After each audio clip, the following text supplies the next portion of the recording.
Y este domingo nos corresponde meditar en el segundo punto de esta doctrina de la gracia. Recuerden que el domingo pasado estuvimos meditando en la depravación total o corrupción total.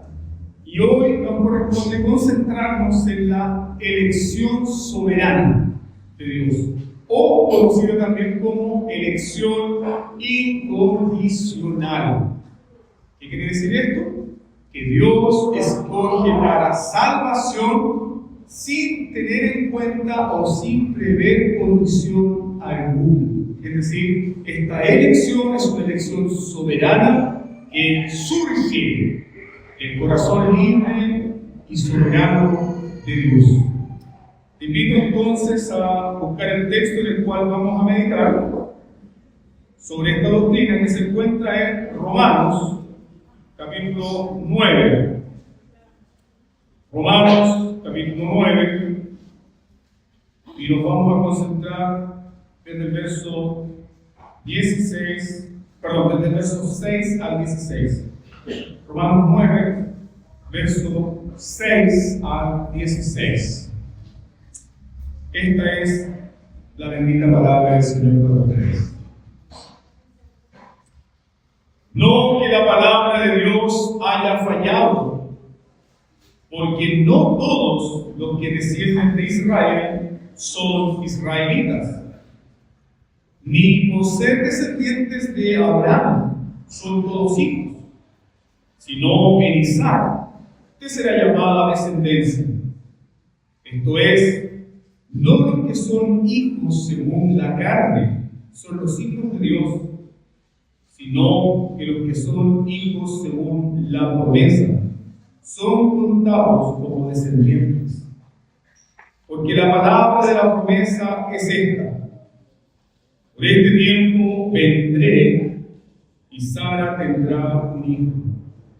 Y no solo esto, sino también cuando Rebeca concibió de Isaac, nuestro padre, pues no habían aún nacido, ni habían hecho aún ni bien ni mal, para que el propósito de Dios conforme a la elección permaneciese, no por las obras, sino por el que llama. Se le dijo: el mayor servirá al menor, como está escrito: a Jacob amé, mas a Esaú aborrecí. ¿Qué pues diremos? ¿Que hay injusticia en Dios? En ninguna manera. Pues a Moisés dice: tendré misericordia del que yo tenga misericordia, y me compadeceré del que yo me compadezca. Así que no depende del que quiere, ni del que corre, sino de Dios que tiene misericordia. Amén. Te invito a inclinar tu rostro ahora y con un corazón humilde y sincero presentemos delante del Señor de su palabra. Padre Celestial, esta es tu palabra y te rogamos entonces ahora, Señor, creer lo que tu palabra dice y no lo que nosotros queremos que diga tu palabra. Para esto nos congregamos, Padre, para tener un encuentro contigo a través de tu palabra. Somos necesitados, Señor, de una visión grande y poderosa de tu majestad, de tu santo carácter, de quien tú eres, el único Dios verdadero, quien se ha revelado a través de esta palabra. Por lo tanto, Señor, derriba en nuestras mentes y en nuestros corazones cualquier tipo de idea falsa o corrompida sobre tu carácter. Líbranos entonces, Señor, de ofrecerte la adoración de los necios, sino que humildemente, como tu pueblo, al cual tú amas, podamos adorarte en espíritu y en verdad, a través de nuestra meditación y atención a tu santa palabra. En el nombre de Jesús oramos. Amén. Muchos pasajes de la Biblia tratan acerca de la elección.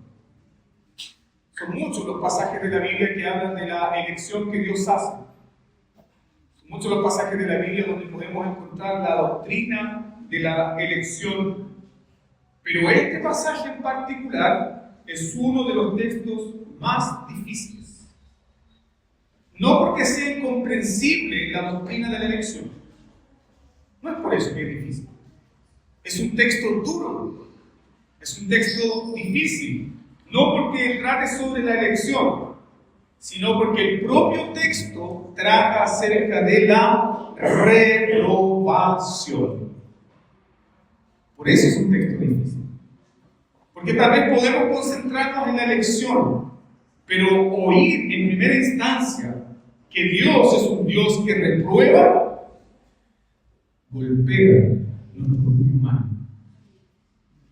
Hace pedazos nuestra idea romántica, a veces humanista, que tenemos de parte de Dios. Por eso es un texto difícil. Y cuando leemos este texto, inmediatamente el apóstol Pablo asume que nosotros nos vamos a preguntar lo siguiente: ¿cómo Dios puede ser un Dios de amor y de misericordia y de gracia si escoge a algunos y a otros pasa por alto? Pablo está razonando justamente con las personas que están escuchando esto. Y Pablo se anticipa, porque surge inmediatamente la pregunta: ¿es justo que Dios escoja a algunos y rechace a otros? ¿Cómo Dios, siendo un Dios de bondad, de amor y de misericordia, puede amar a unos y a otros no amarlo? ¿Cómo un Dios de amor, de misericordia y de gracia puede escoger a algunos para salvación y a otros dejarlos en sus pecados? Pablo va a responder esa pregunta con la doctrina de la elección soberana.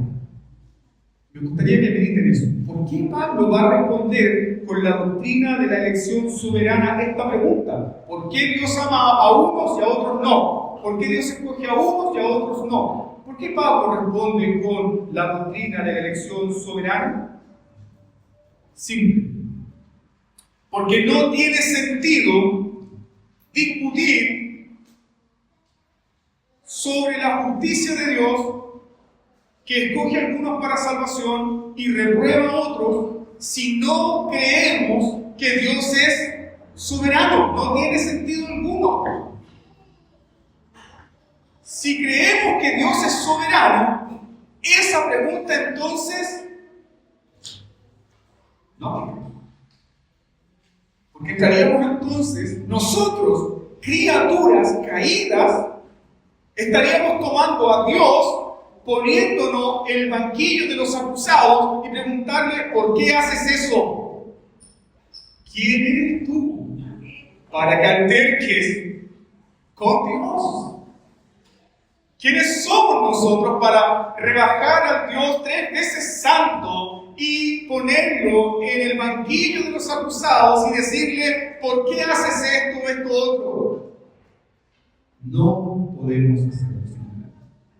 Entonces, si creemos que nuestro Dios es soberano para escoger a algunos para salvación y reprobar a otros, ¿qué debemos hacer? Como Job, ¿debemos tapar qué cosa?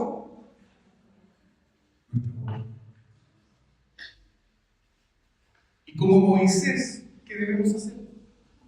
Quitar nuestro calzado, postrarnos. ¿Por qué? Porque ahora mismo, en esta doctrina, ¿qué tipo de suelo estamos pisando? Suelo santo. ¿Por qué es un suelo santo? ¿Por qué es tan importante? Porque estamos meditando en la voluntad libre y soberana de Dios. Y aquí necesitamos, amados hermanos, la ayuda del Espíritu Santo.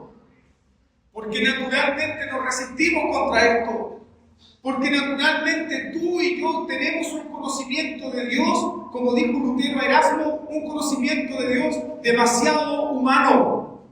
Nuestro entendimiento de Dios es demasiado humano. Necesitamos el conocimiento de Dios que surge de las Escrituras. Cuando meditamos en esta doctrina de la elección incondicional, debemos meditar una y otra vez en el Dios que ha dicho: mi consejo permanecerá y haré lo que tú quieres, lo que tú me aconsejas, lo que tú quieres que yo haga. No, haré todo lo que yo quiero.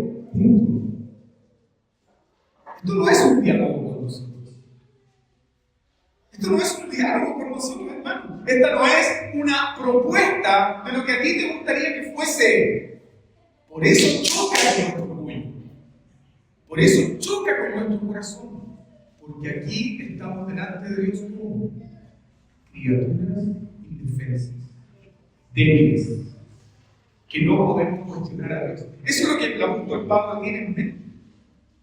Por eso se anticipa la pregunta: ¿cómo un Dios justo puede amar a unos y reprobar a otros? ¿Cómo un Dios justo puede elegir a unos y desechar a otros?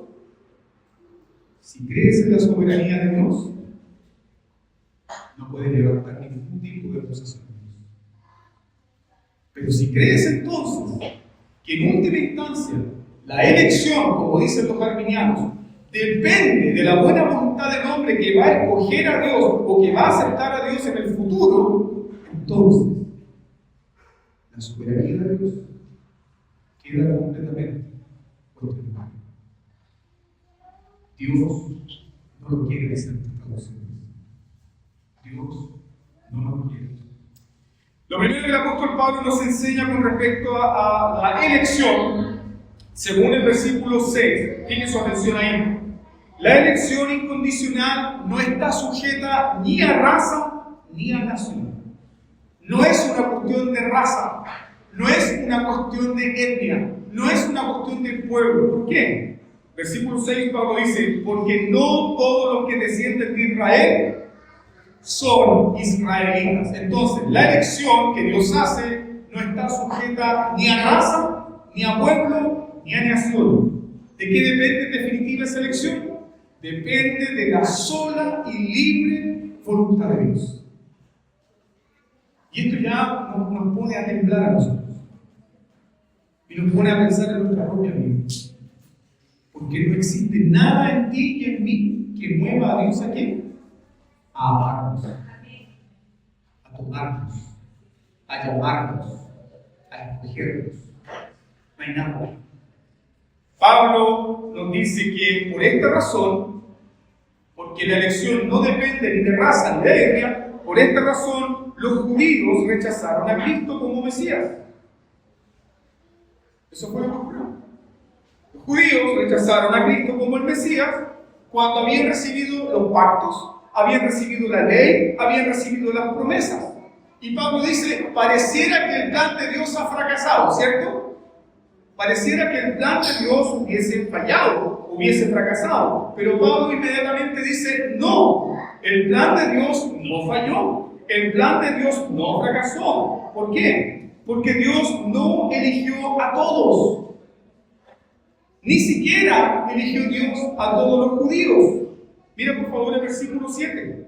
Verso 7 nos dice: ni por ser descendientes de Abraham son todos hijos. Es decir, ¿falló la elección? No. Porque la elección no es por raza, no es por etnia. La elección es por gracia divina. Sin mérito alguno. Sin mérito alguno. La elección no es por sangre, no es por fuerza de la carne. La elección no es por raza, la elección no es por privilegios religiosos. La elección depende entonces de la libre gracia soberana de Dios. Libre gracia soberana de Dios. ¿Por qué? Porque si ya tomamos el primer punto que enseña la doctrina de la gracia, depravación total, Dios te debe la salvación. Dios no te debe nada, absolutamente nada. Yo recuerdo que antiguamente algunos hermanos cantaban: ¿qué viste en mí, Señor? ¿Qué viste en mí? Bueno, ¿qué fue lo que Dios vio en ti? Muerto en delito y en pecado, sujeto a tu propia corrupción, lleno de maldad, lleno de odio y blasfemia contra el único Dios verdadero. ¿Y qué hizo Dios?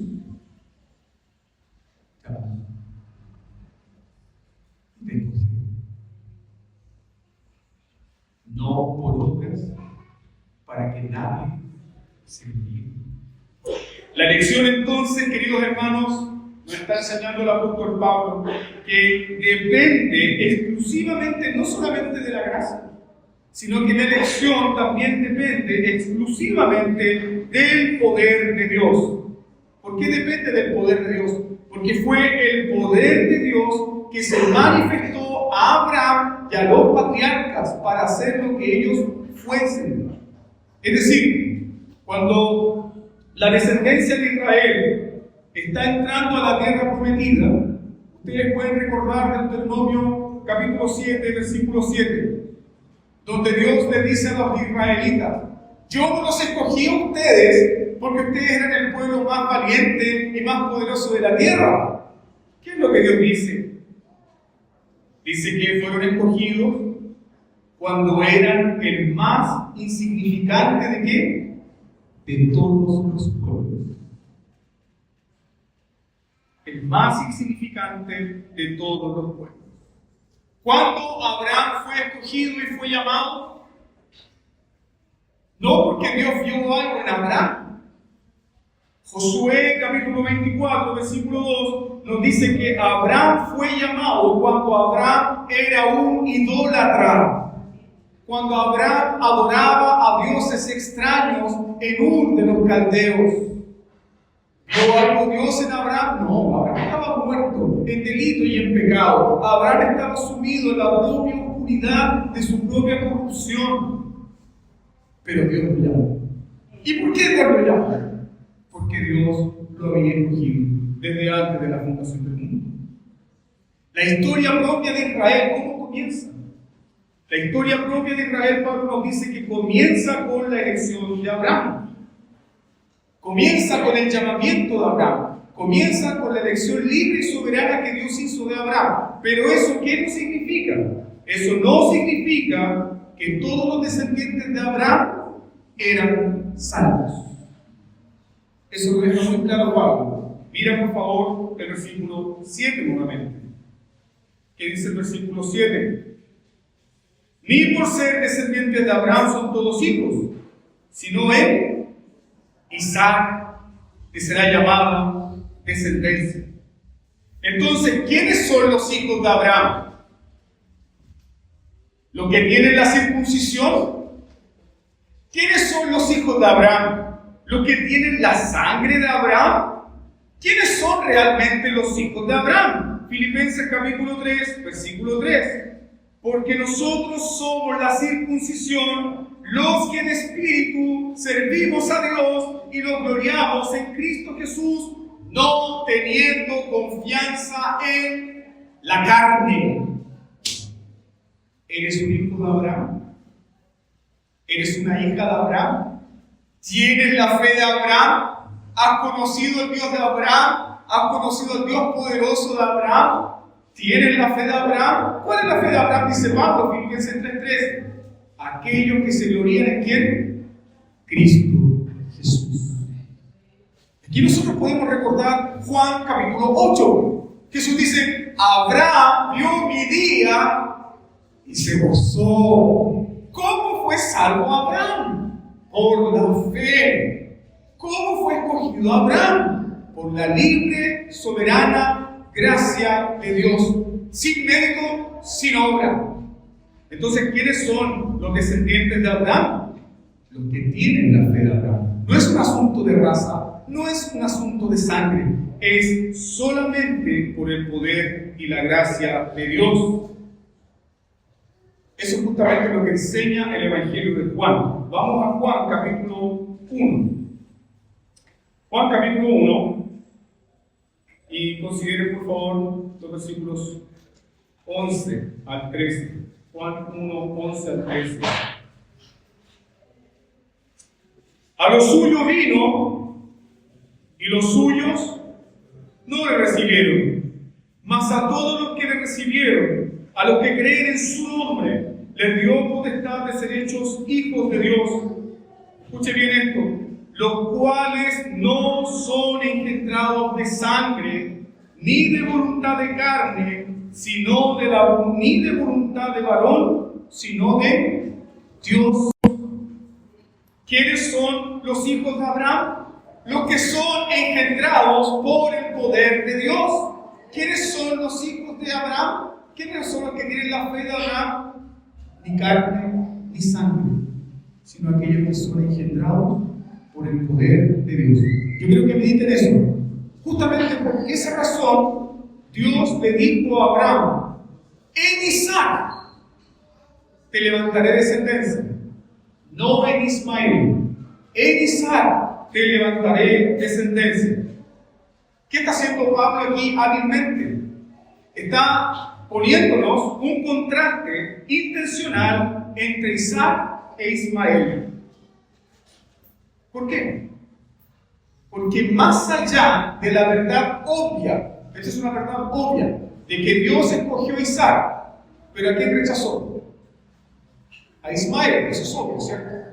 Más allá de esa verdad obvia, la pregunta es: ¿cómo Isaac fue concebido? ¿Cómo Ismael fue concebido? Y ahí vamos a entender el contraste. La elección es el poder de Dios obrando en el pecador. La elección es libre y soberana, que depende del poder de Dios. Entonces Pablo está usando esta figura. Ismael, ¿cómo fue producido? Bueno, nosotros conocemos la historia. Ismael, el hijo de Abraham, surgió del complot entre Sara y ¿quién? Su sierva Agar. Es decir, Abraham y Agar más la manipulación de Sara, porque sí, fue una manipulación. ¿Qué concibieron juntos? Por las fuerzas de la carne, concibieron a Ismael. Es decir, Ismael vino de las fuerzas de la carne. Ismael vino del orgullo humano. Pero ¿cómo vino Isaac? Isaac viene por el poder de Dios. Eso está mostrando el apóstol. ¿Por qué? Porque la elección de Isaac implica el poder de Dios obrando ¿dónde? En un útero que estaba muerto. ¿Comprende? Por eso Pablo está poniendo la elección aquí como ejemplo, el nacimiento de Isaac como una ilustración de la elección. ¿Por qué? Porque la elección implica el poder sobrenatural sobre la muerte. Isaac nació de un vientre muerto. Y por eso Pablo dice esto en el versículo 9. Por este tiempo, ¿qué tuvo que suceder? Vendré, mira el versículo 9. Por este tiempo vendré y Sara tendrá un hijo. ¿Qué tuvo que suceder para que ese vientre muerto, seco, diera luz? Él tuvo que venir, el bendito poder de Dios. ¿Qué tuvo que suceder para que tú pasases de muerte a vida? Él tuvo que venir, Él tuvo que descender, Él tuvo que darte vida, nueva vida. Y eso sucedió por causa de la elección. Así también ha sucedido con nosotros, hermanos. Todo aquel que ha nacido de nuevo es por la voluntad libre y soberana de Dios.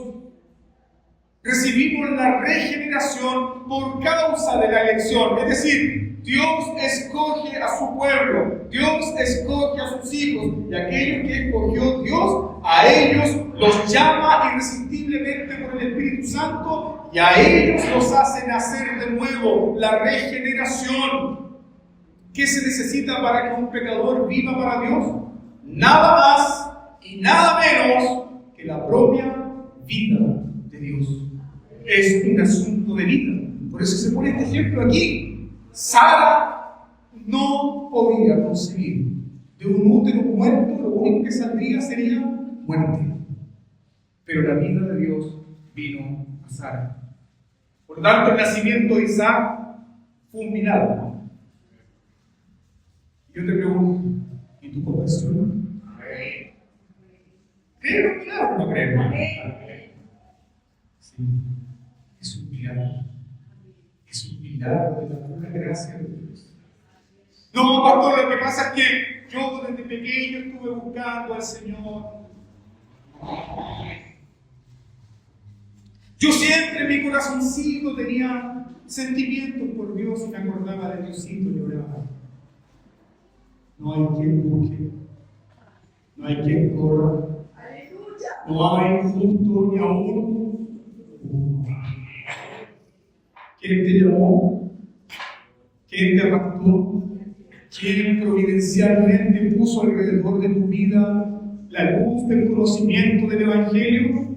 Siempre fue Dios. Siempre fue Dios.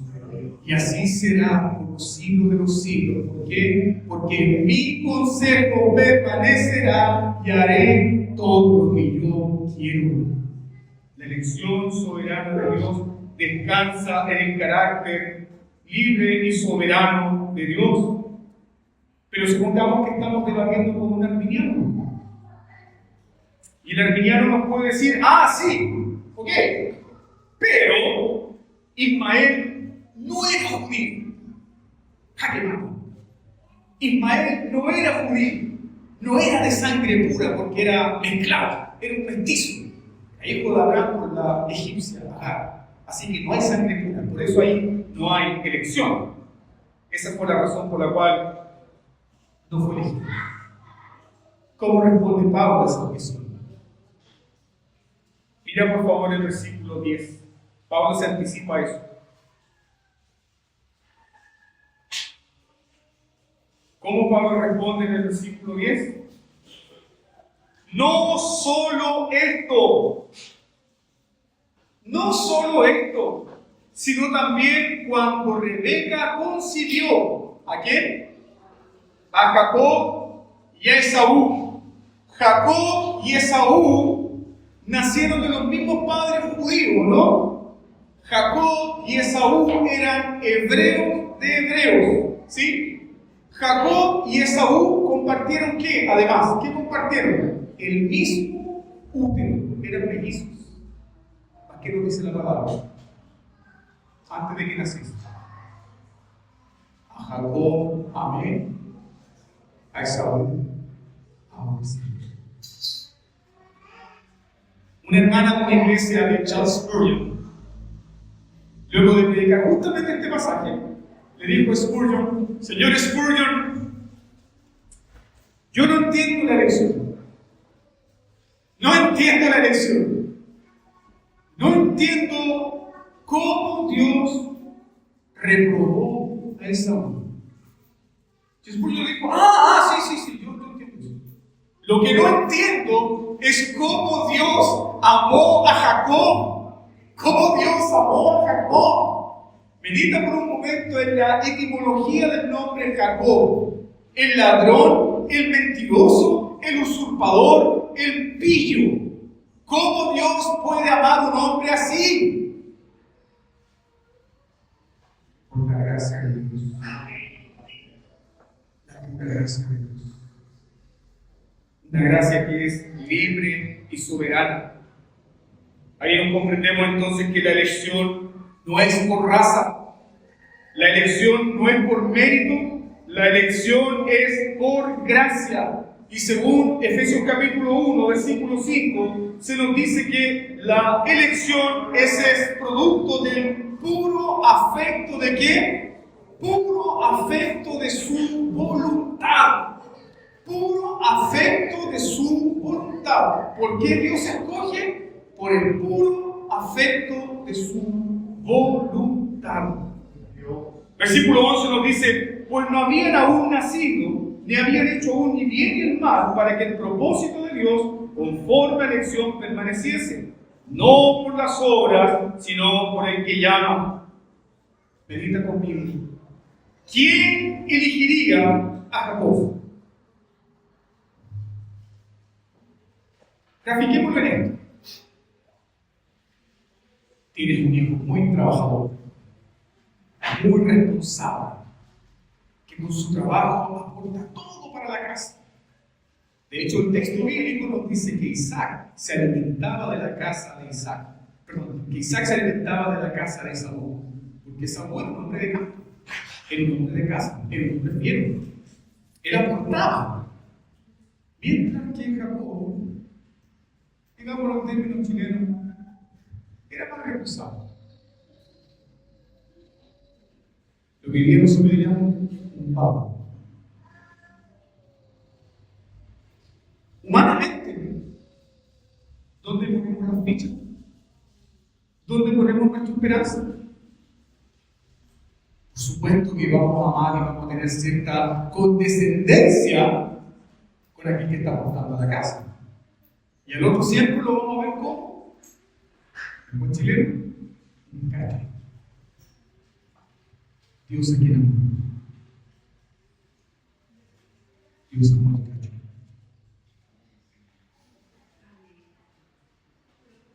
Choca con nuestro orgullo humano. ¿Por qué? ¿Por qué? Por el puro afecto de su voluntad. Porque la elección es sin mérito, es por gracia, no por obras para que nadie se gloríe, es solamente por la libre gracia de Dios. Y cuando Dios escogió a Jacob, aún Dios lo escogió en contra de las normas culturales de la primogenitura. ¿Quién tenía derecho a la primogenitura? Esaú. ¿Mas cómo venía este bandido?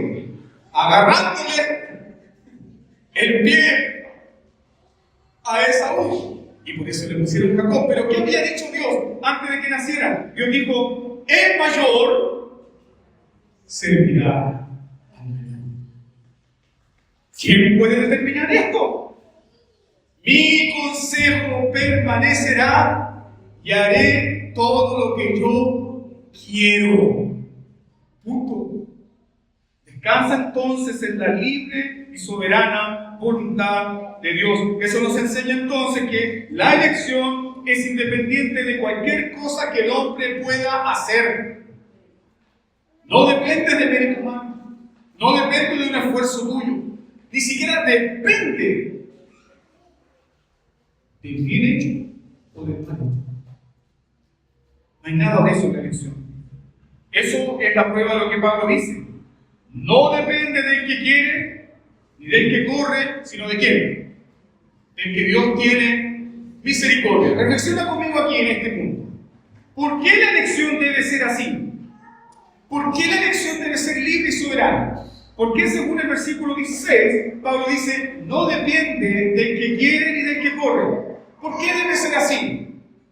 La respuesta es, porque somos todos pecadores y no hay quien quiera a Dios. Porque todos somos pecadores y no hay personas corriendo detrás de Dios. La única carrera que está corriendo el pecador sin Cristo es una carrera a su condenación eterna. Por eso se habla de conversión, porque estábamos corriendo desenfrenadamente tras nuestras pasiones, tras nuestros ídolos, rumbo a la condenación, rumbo a la muerte eterna, y fuimos alcanzados por la gracia. ¿Y ahora dónde caminamos? A la gloria celestial. De conversión. No es del que quiere ni del que corre, sino de que Dios tiene misericordia, porque no hay nadie que quiera a Dios y no hay nadie que esté corriendo hacia Dios. Pero supongamos un momento que la elección sí depende de justicia y de méritos humanos. Supongamos por un momento que es así. Supongamos que un momento es así. Dejemos de pensar como calvinistas. Y supongamos que la elección depende de justicia y de méritos. En consecuencia, todos estaríamos perdidos.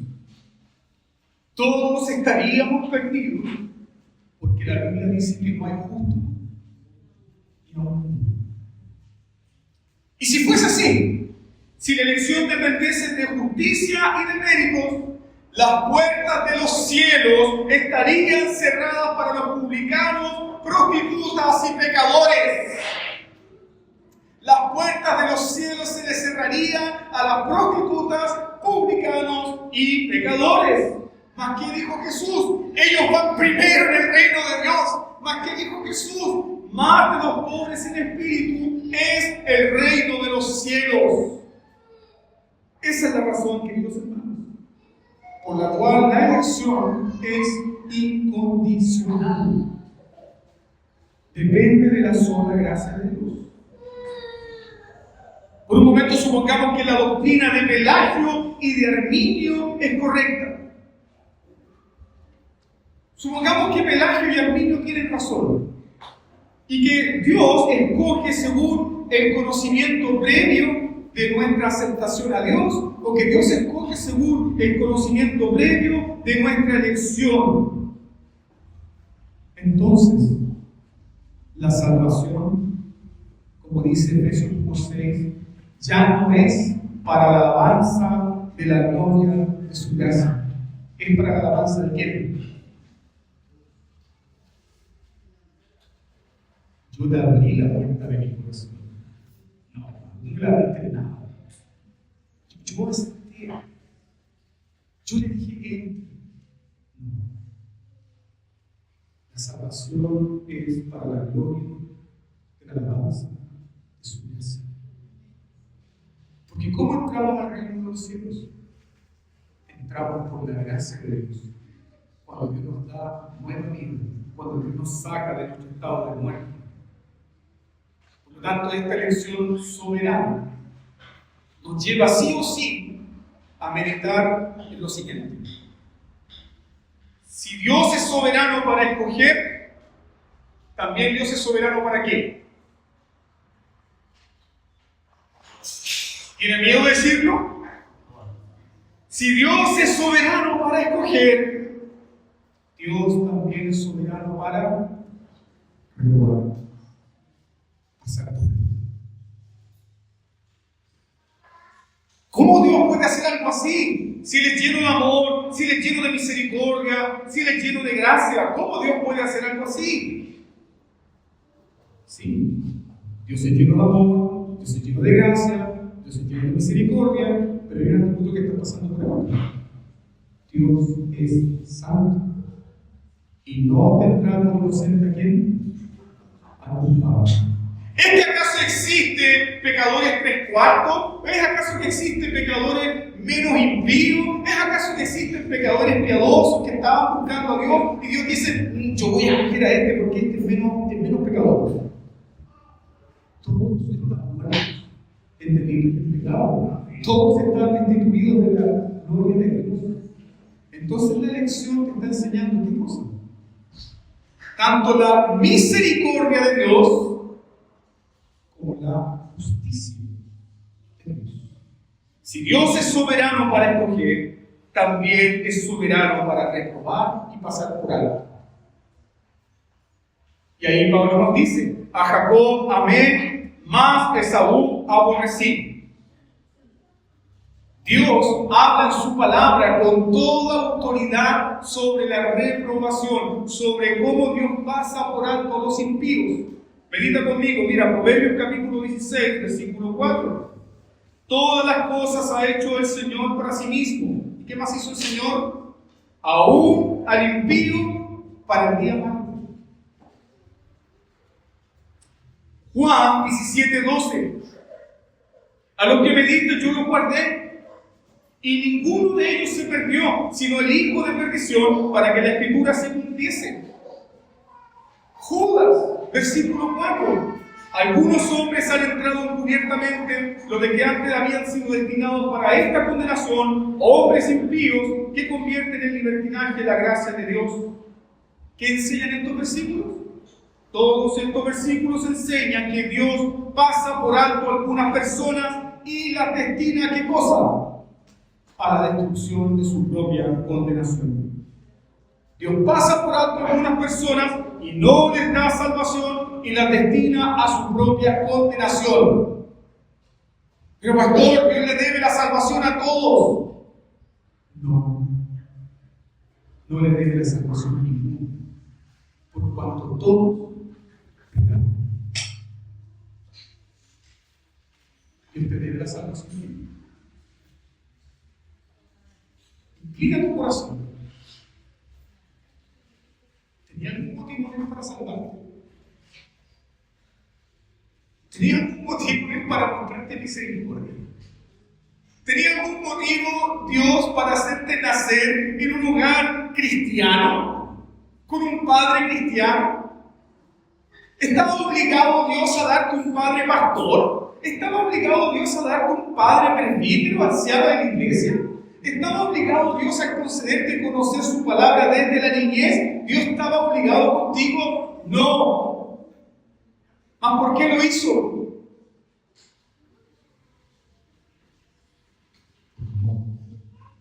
Libre y soberano. Por amor libre y soberano. Entonces estos versículos nos enseñan que Dios pasa por alto a algunas personas y a otros los destina a destrucción y condenación. ¿Cómo puede entonces Dios hacer esto si Él es bueno? Sí, Él es bueno, pero también es justo y soberano, santo. Él es el Rey, Él es el Señor, y Él no le debe la salvación a nadie. Porque todos pecaron, todos están incluidos en la gloria de Dios. Entonces, elección y reprobación, pasar por alto, fluyen del consejo eterno de Dios y no de la voluntad del hombre.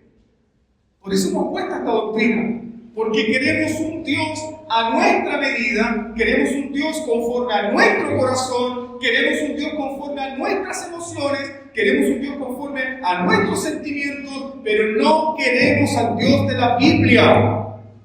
La única forma en que tú y yo podemos amar a este Dios glorioso y soberano es por la iluminación, por la guianza del Espíritu Santo. Ese es el Dios de las Escrituras. Elección y reprobación fluyen de la libre voluntad de Dios. ¿Ya recuerdan Mateo capítulo 11, versículo 26? Cuando Jesús está orando y Jesús dice esto: Padre, te alabo. ¿Por qué? Porque escondiste estas cosas de los sabios y poderosos y las revelaste ¿a quién? A los pequeñitos. ¿Y luego qué dice Jesús? Sí, Padre, porque así te agradó. ¿Por qué Dios se reveló a tu vida? Porque a Él le agradó. No porque le agradaba, no porque le caíste bien. Me cae bien este carne, me cae bien. No, porque le agradó amarte. Es un corazón libre y soberano. Sí, Padre, porque así te agradó. Entonces, en la elección, para distinguirla de la reprobación, escúchame bien, por favor. En la elección, Dios es activo. En la elección, Dios es activo.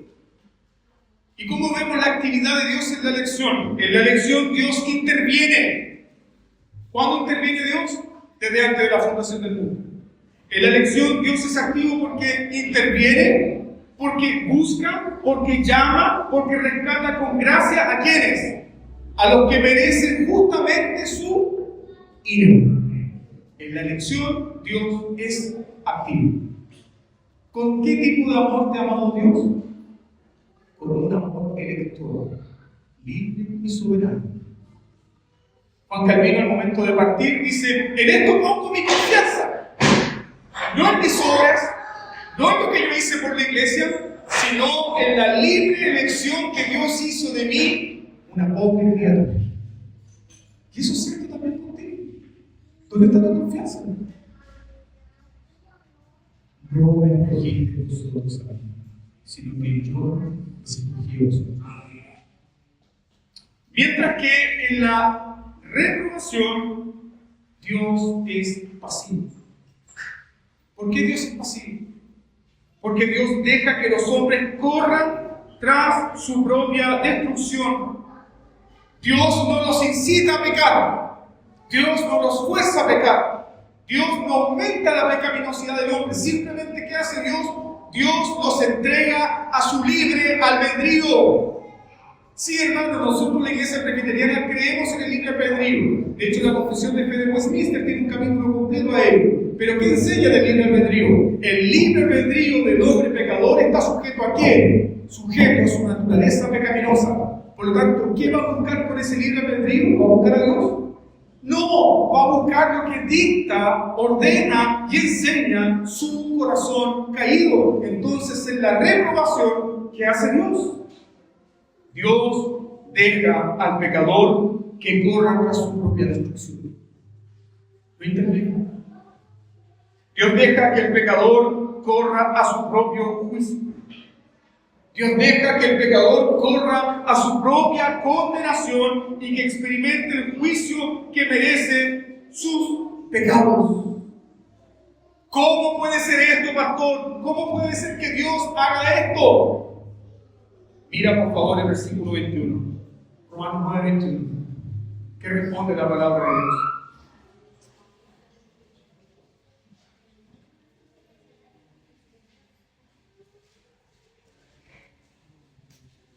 ¿O no tiene potestad el alfarero sobre el barro para hacer de la misma masa un vaso para honra y otro para deshonra?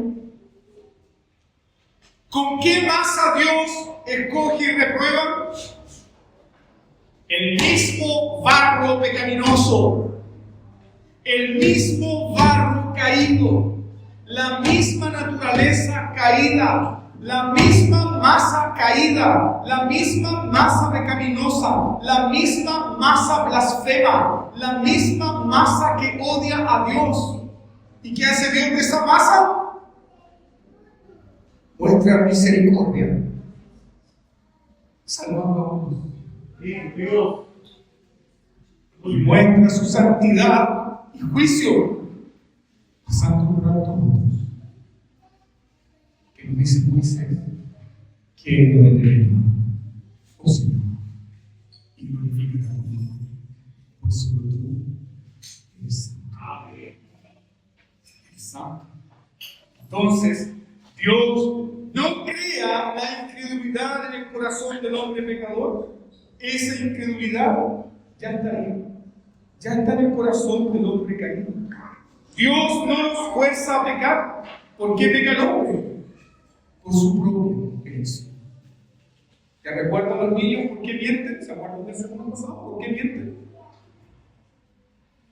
Por su propio pecado. Por su propio pecado. Porque esa es su naturaleza.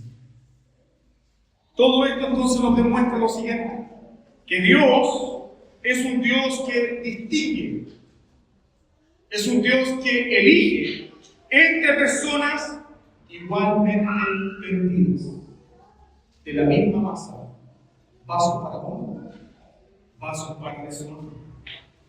¿Qué vemos aquí entonces?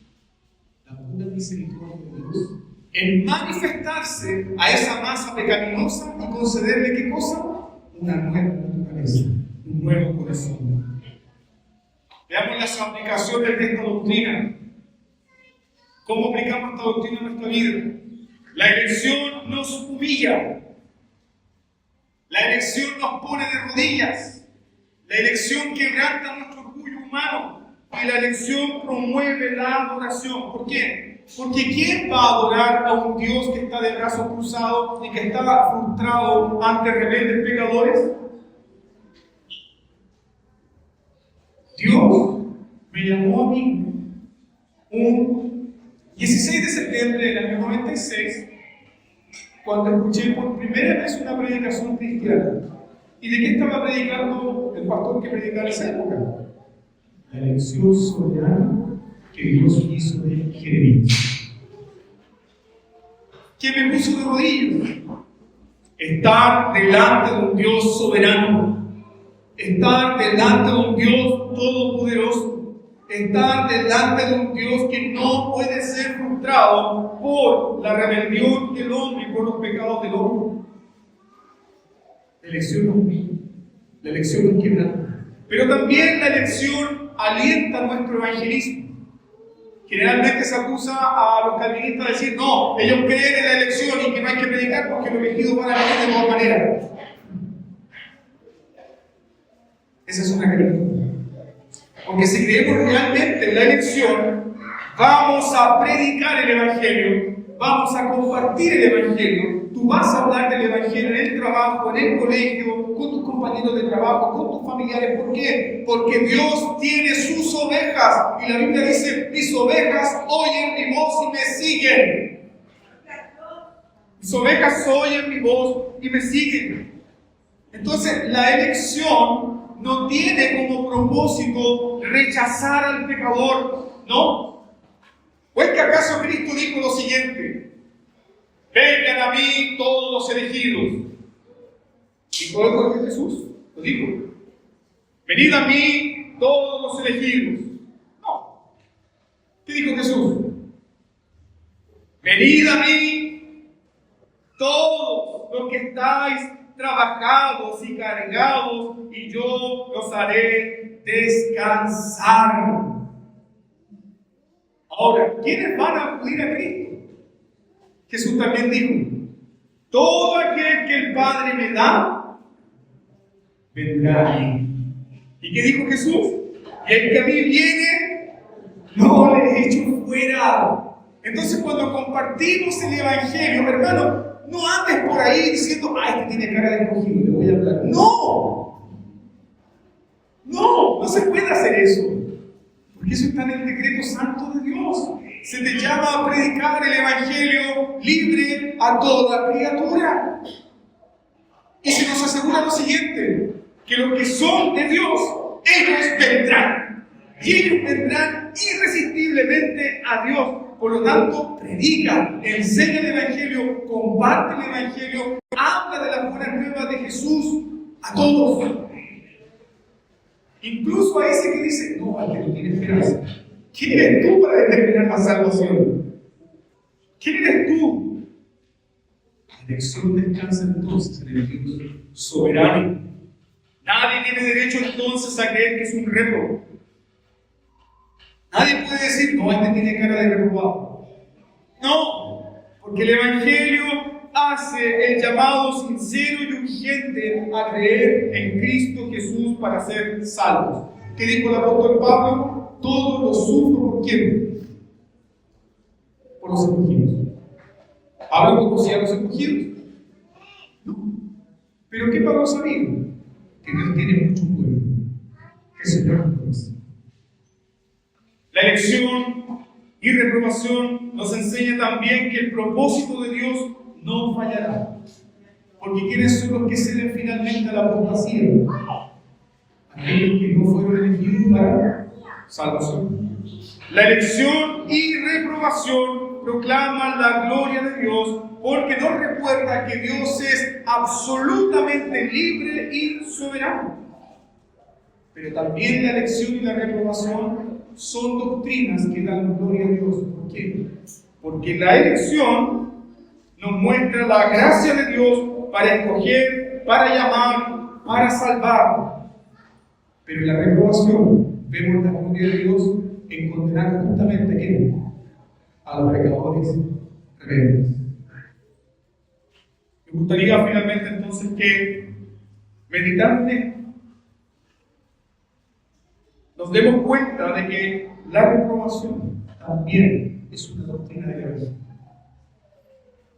Porque al creer que Dios escoge soberanamente y pasa por alto soberanamente o reprueba soberanamente, eso nos va a poner de rodillas y al igual que Bartimeo, que vamos a clamar: Jesús, Hijo de David, ten misericordia de mí. ¿Y por qué podemos clamar misericordia? Porque Él es soberano para otorgar misericordia al que quiere. Porque no depende de obras, no depende de méritos, no depende de emoción, no depende de sentimiento. Puede ser el pecador más rebelde de la historia de la humanidad, pero se te ofrece ¿qué? Misericordia. Misericordia. Entonces, si creemos que tenemos el control de nuestros propios destinos, nunca vamos a clamar. Nunca vamos a clamar por misericordia. Nunca vamos a clamar por misericordia al Dios justo y santo, que fuera de su intervención no tenemos posibilidad alguna de salvación. Si entendemos bien entonces la elección y la reprobación, nuestro clamor va a ser el mismo clamor del publicano. ¿Cuál es ese clamor? Sé propicio a mí. ¿Produce la elección orgullo? Entonces no tolere y admita que digan ahora los calvinistas, los presbiterianos son orgullosos. No, hermano, nosotros amamos la teología del cruzar. ¿Cuál es la teología del cruzar? Siendo vil, impío, pecador, siendo lo vil del mundo, siendo lo menospreciado, siendo un rebelde, siendo un hombre que odiaba a Dios, Dios me amó y me mostró misericordia y gracia y me dio a su Hijo Jesucristo y me entregó el perdón de mis pecados. ¿Qué tienes que no hayas recibido? Y si lo recibiste, ¿por qué te glorias como si no lo hubiese recibido? Porque eres un hijo de Dios. Que te enseñaste su nombre. Por la libre elección soberana que Dios hizo de ti. Y si hay alguien en esta mañana escuchando este sermón y dice, o sea, la promesa del Evangelio es para los escogidos. No, la promesa del Evangelio es para quien vengan a mí, todos los que están cansados y trabajados, yo los haré descansar. Y cuando vengas, y cuando seas cristiano, y cuando pase el tiempo, te darás cuenta, ¿por qué vine? ¿Por qué creí? ¿Qué es lo que le ha pasado a todos ustedes? ¿Por qué creí? ¿Por qué vine? ¿Por qué vine a la iglesia? ¿Por qué creí esa vez cuando se me ofreció el Evangelio? ¿Por qué? Porque Él te apartó desde antes de la fundación del mundo. Porque no. Entonces, ofrezcamos ahora nuestra gratitud al Señor por su palabra. Y honremos según el conocimiento que Él da de ti con su palabra. Un Dios santo, un Dios soberano. Alabemos al Señor. Invito a orar con ellas y dar gracias a Dios.